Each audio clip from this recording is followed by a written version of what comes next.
John Collison is an Irish billionaire entrepreneur and the co-founder and president of Stripe, which he co-founded in 2010 with his brother Patrick.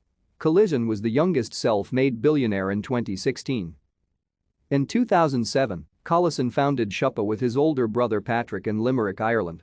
The company later merged with Automatic, which was funded by Y Combinator, and Collison moved to Silicon Valley. Automatic was a software company that built tools for the eBay platform. The company was also funded by Chris Sacca. Automatic was acquired for $5 million in March 2008 when Collison was 17. In 2009, Collison received 8A1 and 2A2 grades in the Irish Leaving Certificate examination. He continued to study at Harvard University, commencing his studies in September 2009. Collison is a pilot and a pianist. In 2010, Collison co-founded Stripe, which received backing from Elon Musk, Peter Thiel, Max Levchin, and Sequoia Capital.